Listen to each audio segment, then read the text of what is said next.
오늘 말씀은 로마서 8장 3절과 4절 말씀입니다. 한 목소리로 함께 봉독합니다. 율법이 육신으로 말미암아 연약하여 할 수 없는 그것을 하나님은 아시나니 곧 죄로 말미암아 자기 아들을 죄 있는 육신의 모양으로 보내어 육신의 죄를 정하사 육신을 따르지 않고 그 영을 따라 행하는 우리에게 율법의 요구가 이루어지게 하려 하심이니라. 아멘. 오늘 이 복음의 한 줄기 핵심이라고 한다면, 하나님은 우리를 죄의 자리에서 불러내실 때에 단지 멀리서 명령만 던지지 아니하고 우리 자리에까지 가장 가까이 오셨다라고 하는 사실입니다. 바울은 이를 3절 후반절에 보니까 표현하기를 하나님이 자기 아들을 죄 있는 육신의 모양으로 보내어 죄를 정하사라고 고백하고 있습니다. 죄의 한복판에 우리가 숨어 있는 그 자리에까지 우리를 구원하기 위해서 직접 거기까지 내려와 가까이 오셨다라고 하는 사실입니다.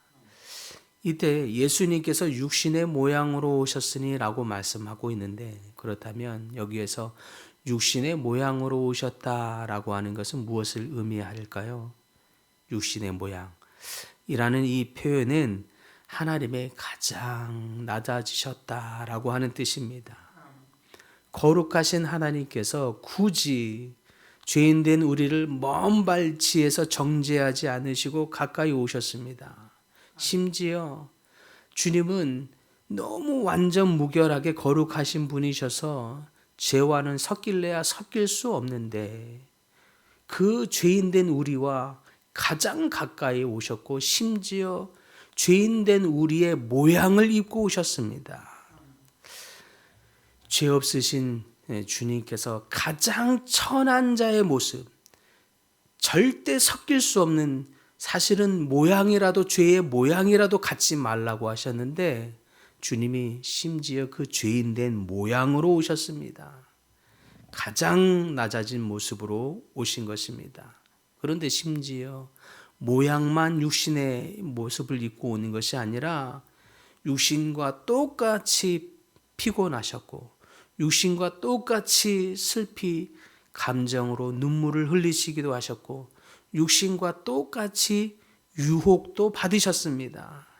그냥 신적인 내면의 상태는 그대로 그냥 모양만 그럴듯하게 우리의 마음이 그냥 동해지도록 한 게 아니라 10년까지 마음에 이르기까지 똑같은 모습으로 오셨습니다.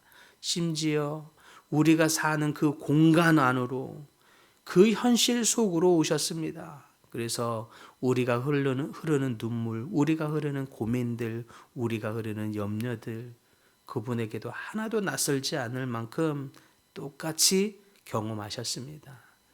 그래서 우리가 기도할 때에 주님 너무 힘듭니다 라고 고백할지라도 주님에게서는 아이고 한심하게 바라보거나 어찌 아직도 그러느냐 정죄하는 마음으로, 판단하는 마음으로 계시지 않습니다.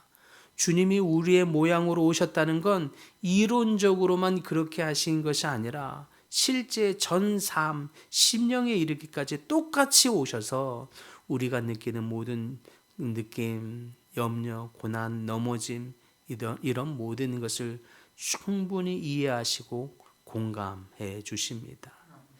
그만큼 주님이 우리의 모양, 육신의 모양으로 입고 오셨다는 건 엄청난 배려요. 그렇게 하신 데는 우리 이 한 죄인된 우리를 품기 위해서, 또 우리를 감당하시기 위해서, 우리의 죄를 해결해 주시기 위해서 그만큼 헌신하셨다는 뜻이요, 그만큼 대가 지불하셨다는 뜻입니다. 엄청난 대가 지불을 하시면서 가장 천한 모습으로 오셨다라고 하는 것입니다. 그것이 주님께서 우리의 모양, 곧 육신의 모양으로 오셨다라고 하는 뜻입니다. 왜 그렇습니까? 죄인된 우리를 해결하기 위해서, 죄인된 우리를 품기 위해서, 죄인된 우리를 구원하기 위해서 주님은 거룩하셔서 그의 모양조차도 갖기를 싫지만 그 죄인을 품기 위해서 죄의 모양된 육신의 모습으로 오셨습니다. 단순히 우리를 공감하고 위로하기 정도 위해서 오신 것이 아닙니다. 사실은 이 죄를 정죄하기 위해서 오셨습니다. 이때 정죄하기 위해서 오셨다고 하는 것은 단순히 비난하고 판단하기 위한 것이 아닙니다.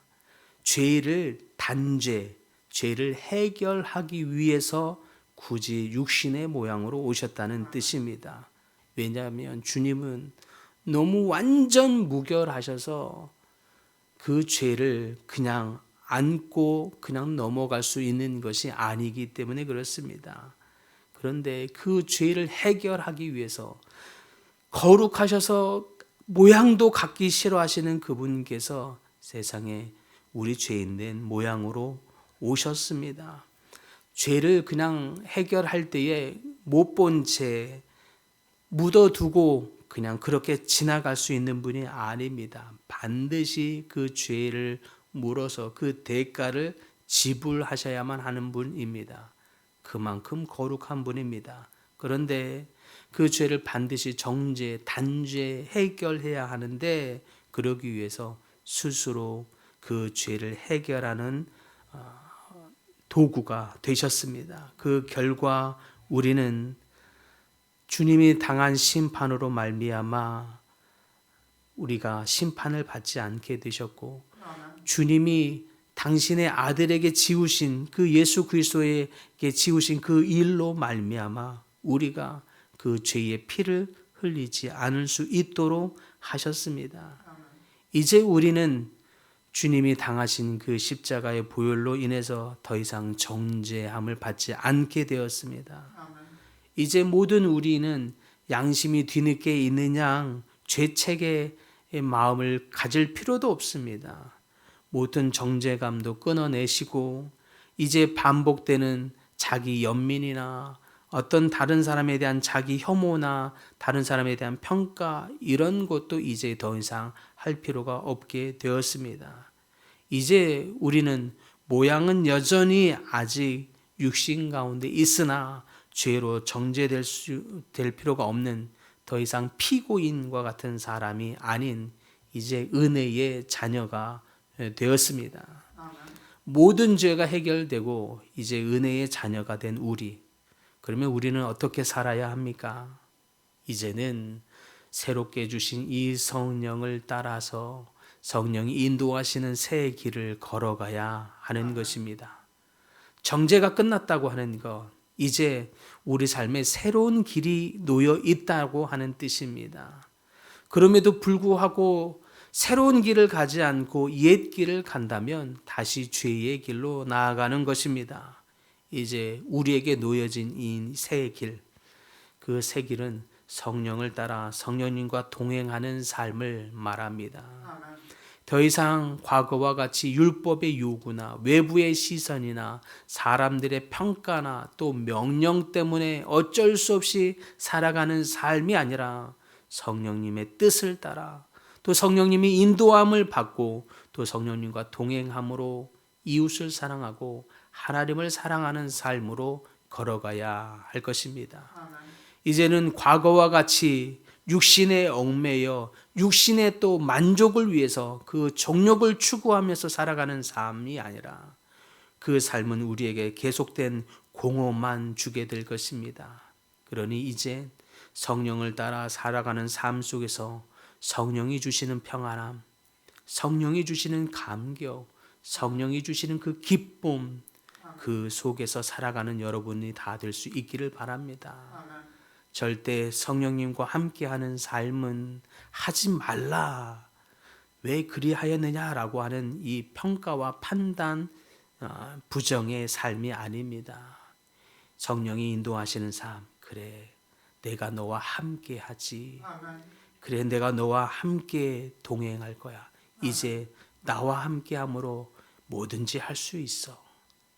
이제 그 길을 걸을 수 있다라고 하는 가장 아름다운 길의 초대입니다. 이제 이렇게 나아가면서 우리의 삶을 살아갈 수 있기를 바랍니다.